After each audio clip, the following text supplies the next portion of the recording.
नमस्कार, म टेकनारायण भट्टराई। मङ्सिर 4 गते भएको मतदानको 15 दिनपछि बल्ल आज सोमबार प्रत्यक्षतर्फको पुरापुर नतिजा आएको छ। समानुपातिकतर्फ पनि कुन दलको कति सिट आउँछ लगभग दलीय आँकडा यकिन भइसकेको छ।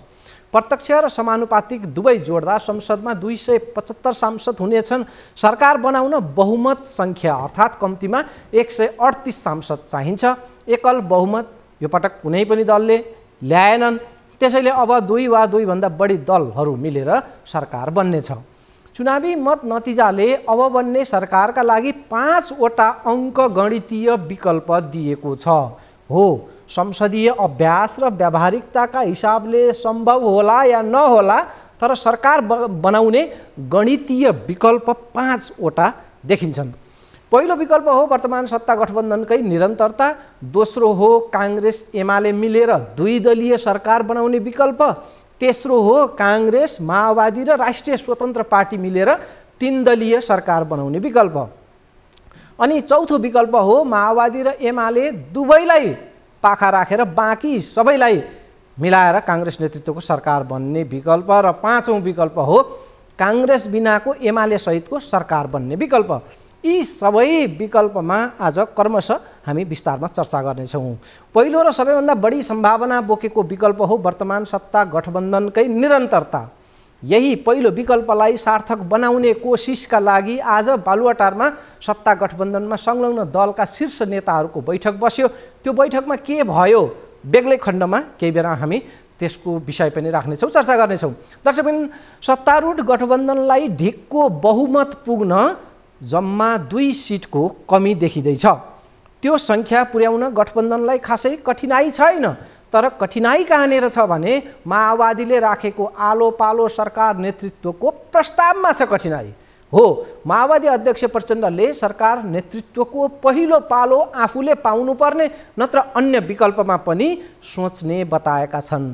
तर काङ्ग्रेसले प्रचण्डको यो घुर्कीलाई बार्गेनिङका रूपमा बुझेको छ र हितचित्त मिलाएर गठबन्धनलाई नै निरन्तरता दिनेमा काङ्ग्रेसको जोड छ। त्यसैले मिलेर चुनाव लडेका सत्ता गठबन्धनका दलहरू नै फेरि पनि मिलेर आगामी सरकारमा जाने सम्भावना नै बलियो देखिन्छ।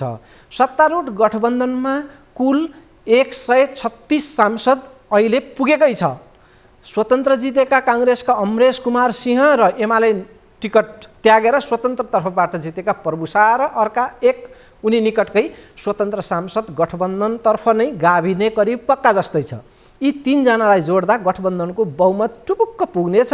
यो समीकरण सार्थक भएछ। अहिलेकै सत्ता गठबन्धनको यात्रा अगाडि बढेछ भने प्रमुख प्रतिपक्षीमा हुनेछ नेकपा एमाले। मानिलियौँ गठबन्धनमा दरार आएछ भने सरकार निर्माणका अन्य विकल्पहरूको खोजी हुनेछ। नेपाली काङ्ग्रेस र एमाले 2 दल मिलेर सरकार बन्ने गणितीय सम्भावना पनि जीवित नै छ।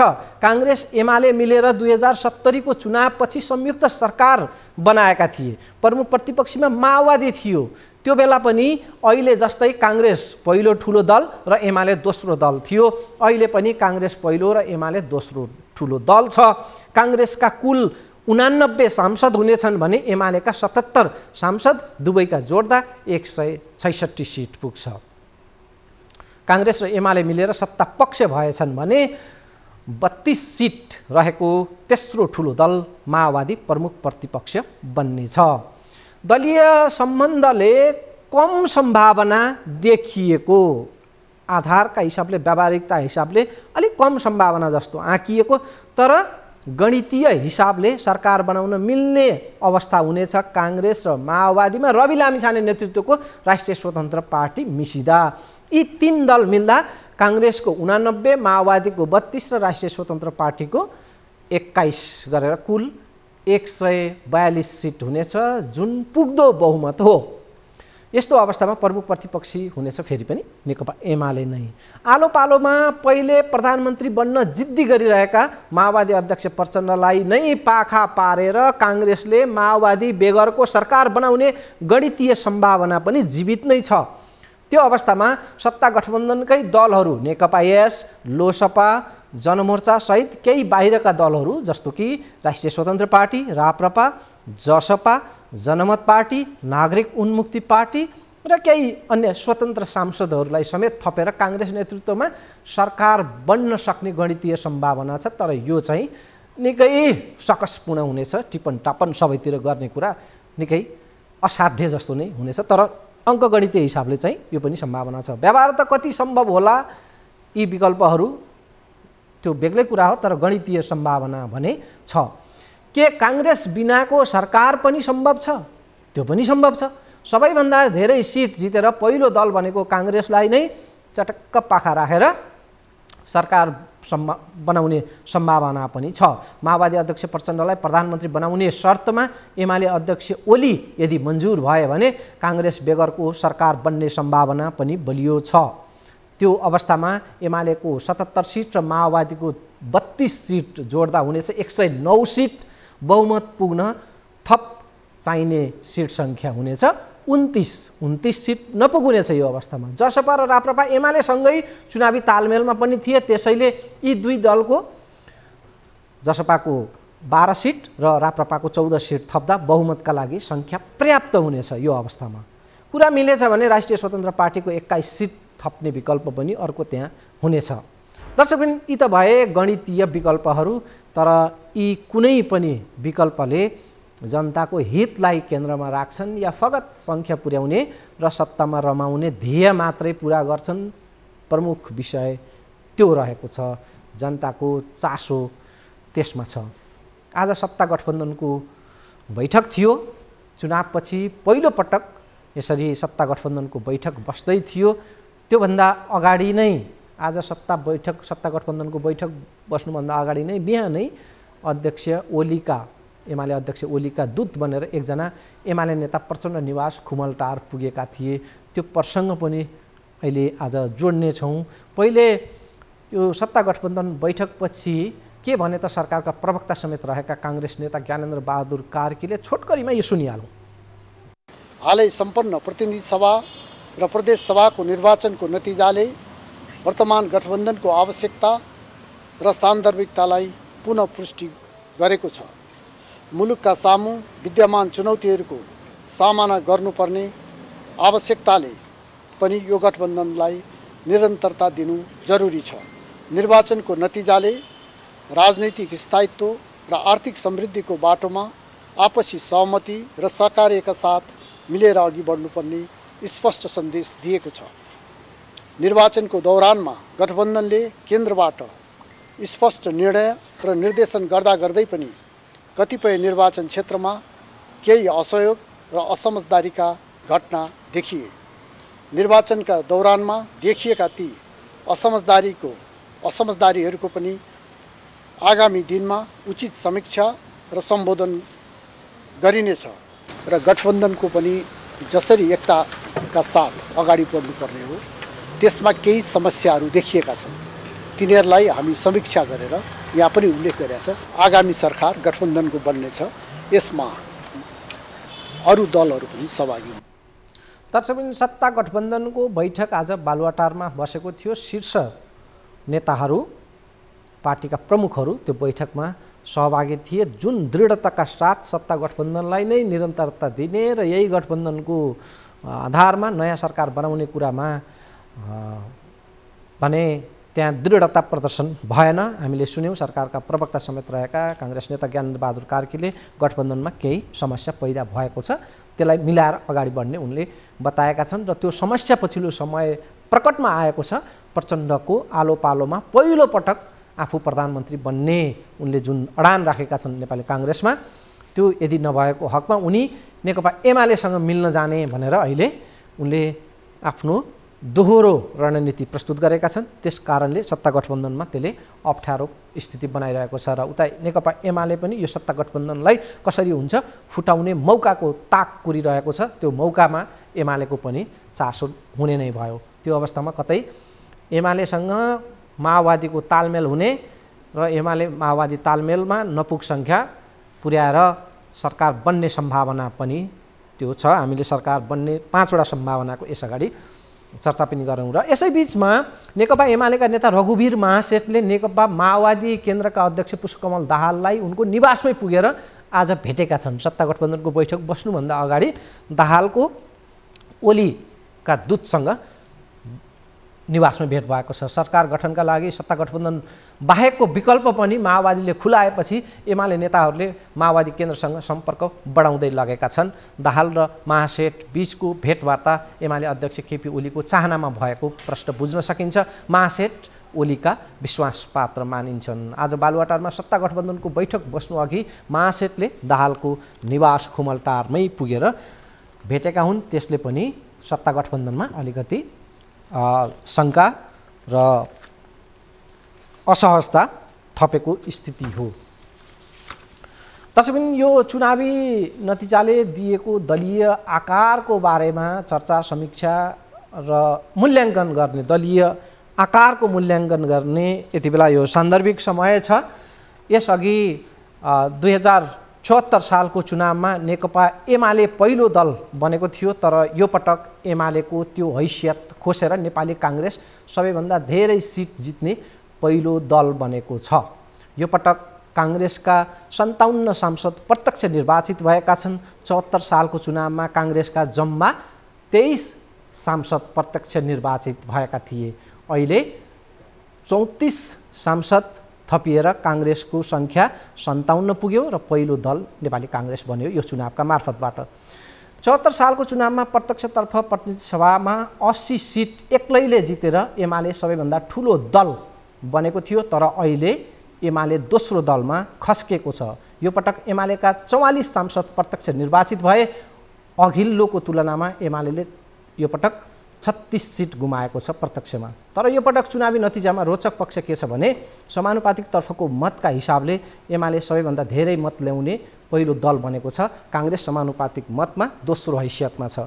समानुपातिक गणना पनि करिब अन्तिम चरणमा पुगेको छ। पुरा नतिजा आएपछि सूत्र प्रयोग गरेर हिसाब निकालिन्छ र कुन दलको कति सिट समानुपातिकबाट थपिन्छ त्यसको छिनोफानो हुनेछ। यद्यपि कुन दलको कत्रो आकार बन्छ, कति सिट हुन्छ समानुपातिकबाट हामीले यहाँहरूलाई अङ्कमै पनि बतायौँ, त्यो आकलन गर्न सकिने स्थिति छ।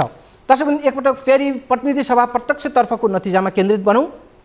काङ्ग्रेसले 57 सिट र एमाले 44 सिट जित्दै गर्दा नेकपा माओवादी केन्द्रले 18 सिट जितेर ऊ चाहिँ तेस्रो दल बनेको छ। गएको 74 सालको चुनावमा माओवादीका 36 सांसद थिए, अहिले आधा घटेर 18 सांसदमा माओवादी झरेको छ। यो चुनावमा एमाले र माओवादीले आफ्नो आकार घटाए, काङ्ग्रेसले भने आफ्नो आकार बढायो। माधव नेपाल नेतृत्वको नेकपा यसले प्रत्यक्षमा 10 सिट जितेको छ, तर समानुपातिकमा उसको थ्रेस होल्ड पार गर्ने मत नेकपा यसलाई नसिबमा करिब मिलेन। अब माधव नेपालले आश अब छाडे हुने स्थिति छ। रवि लामिछाने नेतृत्वको नयाँ दल र राष्ट्रिय स्वतन्त्र पार्टीले प्रत्यक्षमा 7 सिट जितेको छ। राप्रपा र जसपाले समान 7 सिट जित्दै गर्दा लोसपाले 4 सिट जित्यो, तर लोसपा राष्ट्रिय दल बन्न सकेन। नागरिक उन्मुक्ति पार्टी, जनमोर्चा, नेमकिपा र जनमत पार्टीले प्रत्यक्षतर्फ प्रतिनिधि सभामा 1-1 सिट जितेका छन्।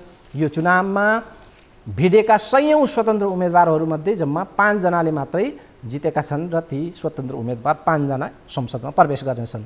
संसदमा 12 वटा दलबाट विजयी सांसदहरू हुनेछन्। जम्मी 12 वटा दलका प्रतिनिधि त्यहाँ हुनेछन्, तर थ्रेस होल्डका कारणले यी 16 वटा दलमध्ये 7 वटा दलले मात्रै राष्ट्रिय दलको मान्यता पाउने करिब निश्चित छ।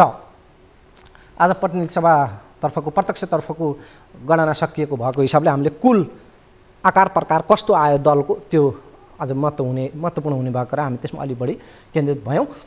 प्रतिनिधि सभामा जस्तै प्रदेश सभामा पनि नेपाली काङ्ग्रेसकै खातामा नतिजा बर्सिएको छ। गत 74 सालको चुनावमा 41 सिट प्रदेश सांसद जितेको काङ्ग्रेसले यो पटक दोब्बरभन्दा बढी सिट जितेर 109 सांसद सङ्ख्या पुर्याएको छ प्रदेश सभामा। नेकपा एमाले प्रतिनिधि सभामा जस्तै प्रदेश सभामा पनि खस्केर दोस्रो दलमा यो पटक खुम्चिएको छ। एमाले एक्लैले 168 सिट प्रदेश सभामा 2074 सालको चुनावमा जितेको थियो, अहिले घटेर जम्मा 89 सिटमा एमालेको जित खस्केको छ। एमाले प्रदेश सभामा यो पटक 49 सिट गुमेको छ। प्रदेश सभामा मात्रै 49 सिट खस्केको छ। घटेको छ, एमालेका सांसद घटेका छन्। प्रदेश सभामा एमाले गुमायो 49 सिट, प्रतिनिधि सभामा गुमायो 36 सिट, दुवै जोड्दा 58 सांसद यो पटकको चुनावमा एमाले गुमाएको छ अघिल्लोको तुलनामा। जबकि काङ्ग्रेसले प्रदेशमा 68 सांसद प्लस गर्यो, थप्यो। प्रतिनिधि सभामा काङ्ग्रेसले प्लस गर्यो 34 सांसद, दुवै जोड्दा काङ्ग्रेसले यो चुनावमा 102 सांसद आफ्ना खातामा थप्न सफल भयो। दोहोऱ्याएर भनौँ प्रतिनिधि र प्रदेश सभा दुवैतर्फ एमाले 85 सांसद गुमायो भने काङ्ग्रेसले 102 सांसद आर्जन गर्यो, थप्यो। उता माओवादीको सङ्ख्या केलाउँदा प्रदेश सभामा पनि प्रतिनिधि सभामा जस्तै हालत खस्केको छ माओवादीको। प्रदेश सभामा 73 सिटबाट 51 सिटमा माओवादी झरेको छ।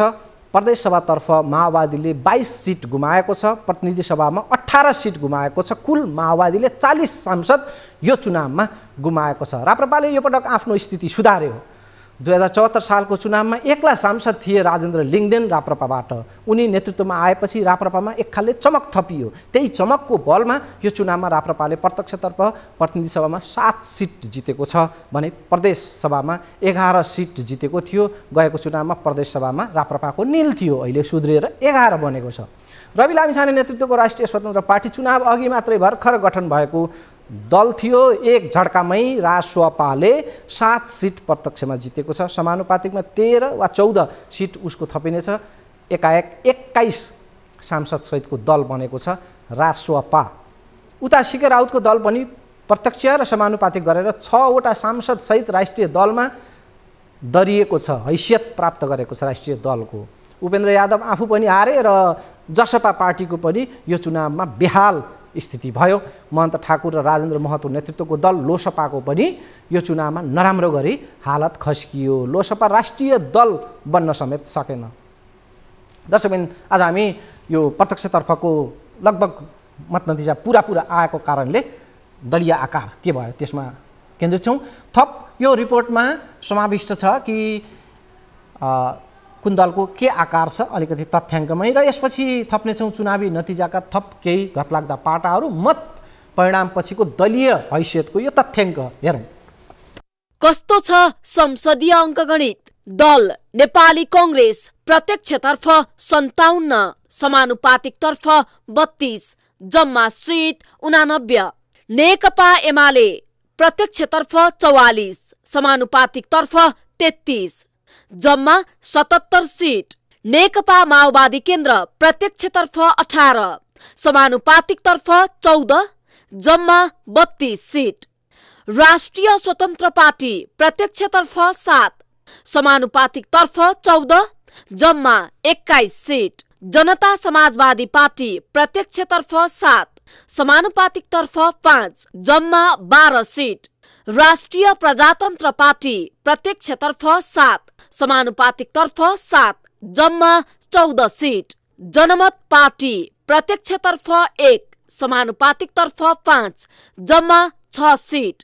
राष्ट्रिय पार्टी बन्ने 7 वटा दलका जम्मा 251 सीट। संसदमा 12 वटा दलका सांसद पुग्नेछन्, तर उल्लेखित यी 7 वटा पार्टीले राष्ट्रिय पार्टीको मान्यता पाउनेछन्। अन्य दलहरू एकीकृत समाजवादी, लोकतान्त्रिक समाजवादी पार्टी, नागरिक उन्मुक्ति पार्टी, राष्ट्रिय जनमोर्चा, नेपाल मजदुर किसान पार्टी लगायत दलहरू थ्रेस होल्डका कारण प्रत्यक्षमा सांसद जिते पनि समानुपातिक मतका आधारमा राष्ट्रिय दल भने बन्न सक्ने छैनन्। केही स्वतन्त्रबाट पनि निर्वाचित भएकाले उनीहरूको भूमिकाले पनि संसदीय अङ्कगणितमा तलमाथि पार्नेछ।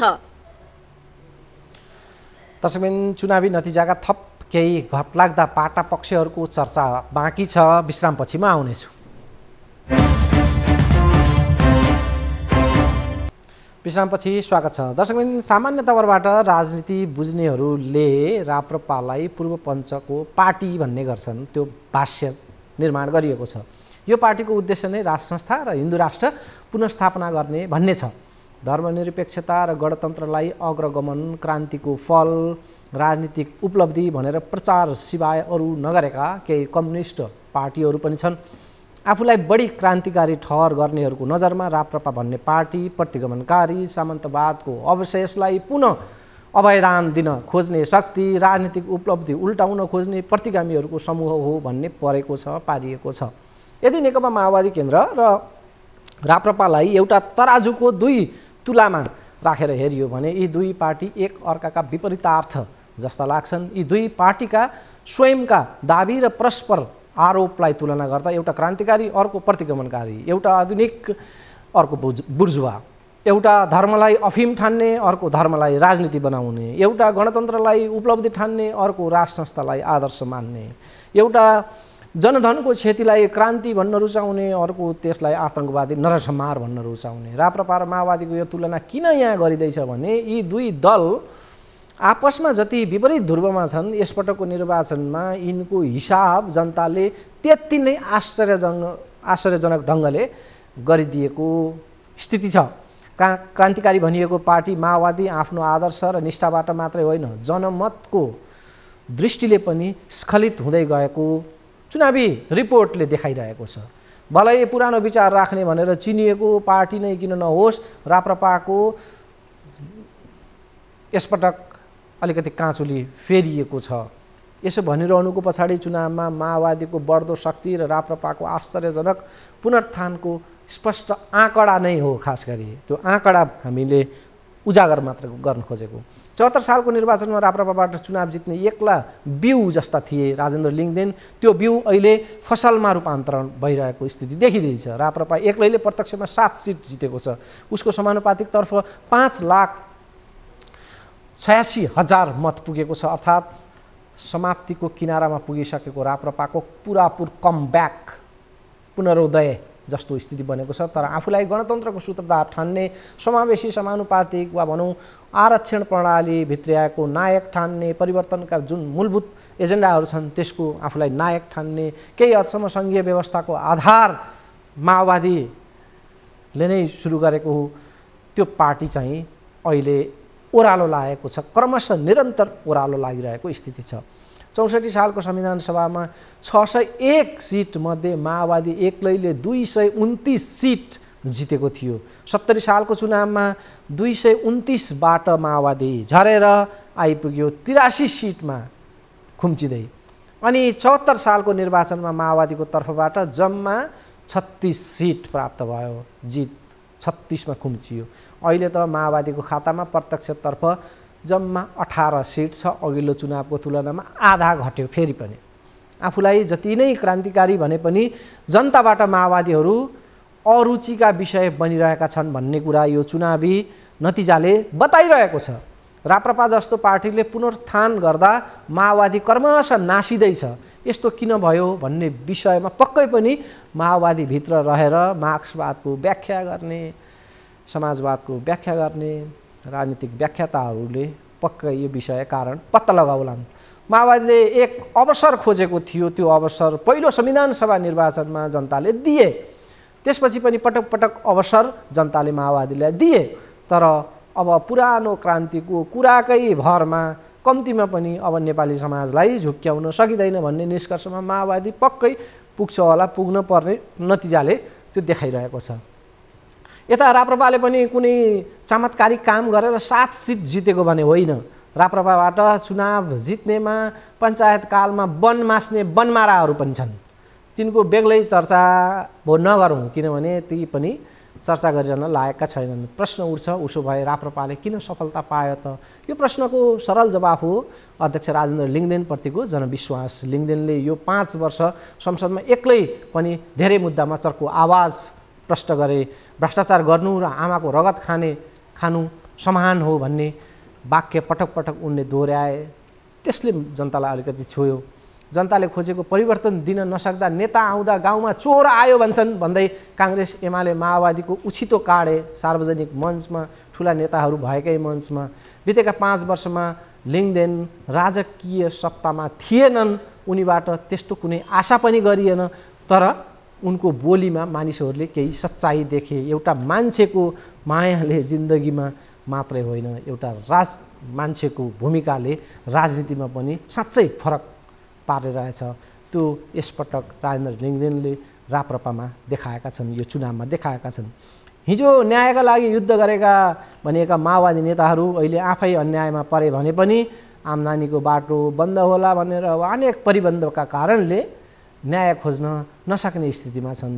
आफ्नै लागि न्याय नमाग्नेहरूले अब जनताका लागि न्याय माग्लान्, भर छैन।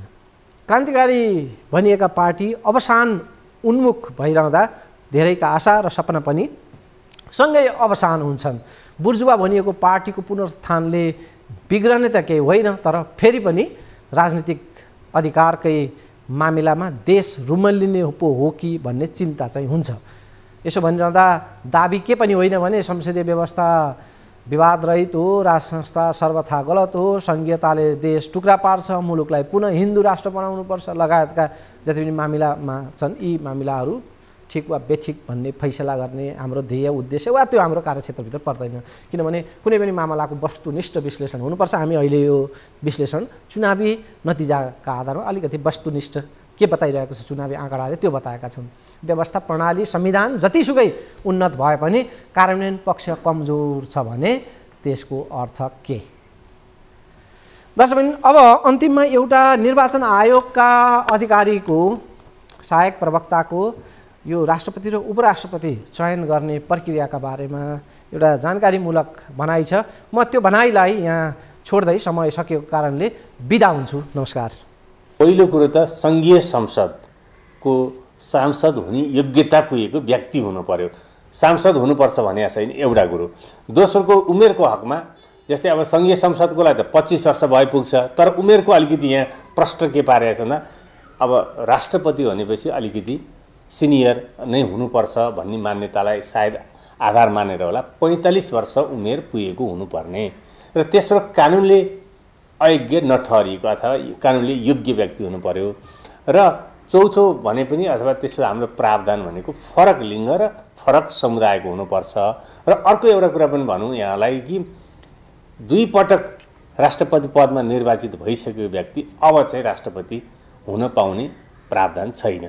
पुरुष राष्ट्रपति हुनुहुन्छ भने महिला उपराष्ट्रपति अथवा महिला चाहिँ राष्ट्रपति हुनु हो भने पुरुष चाहिँ उपराष्ट्रपति हुने व्यवस्था छ। त्यस्तै गरी समुदाय पनि फरक हुनुपर्ने छ। त्यसैले 2टा निर्वाचन एकैपटक गर्न सकिन्न, किनकि को पुरुष आउँछ कि महिला आउँछ थाहा नहुने भएपछि राष्ट्रपतिको निर्वाचन सम्पन्न भइसकेपछि मात्रै हेरेर अनि फरक लिङ्ग र फरक समुदायको बनाउने गरी उपराष्ट्रपतिको निर्वाचन कार्यक्रम प्रकाशन गरिन्छ। राष्ट्रपति र उपराष्ट्रपतिको निर्वाचनको लागि मतदाता भनेका प्रदेश सभाका सदस्यहरू र सङ्घीय संसदका सदस्यहरू। सङ्घीय संसद भन्न साथ यहाँ 2वटा सदनलाई बुझ्छ, राष्ट्रिय सभा र प्रतिनिधि सभा, र मतभार फरक छ। मतभार भनेको प्रदेश सभाका सदस्यको 1 भोट बराबर 48 ले हिसाब गरिन्छ र सङ्घीय संसदको 1 जना सदस्यको मत बराबर 79 हुन्छ र यो प्रत्येक सदस्यहरूले मत दिँदै जाँदाखेरिमा 48 79 थपिँदै जाँदा पहिलो र दोस्रो चरणमा जसले कुल मतको 50% भन्दा बढी कटाउन सक्नुहुन्छ पहिलो राउन्डमै जित्नुभयो। यदि सक्नु भएन दोस्रो राउन्डमा जित्ने चान्सेस भयो। यदि त्यसमा पनि टुङ्गो लागेन अथवा विजय हासिल गर्न सक्ने स्थिति भएन भने अब तेस्रो चरण भन्दा पनि हुन्छ। त्यो अवस्थामा चाहिँ खसेको सदरमतको जसले बढी ल्याउँछ उनै राष्ट्रपतिमा निर्वाचित हुने अथवा उपराष्ट्रपतिमा निर्वाचित हुने व्यवस्था छ।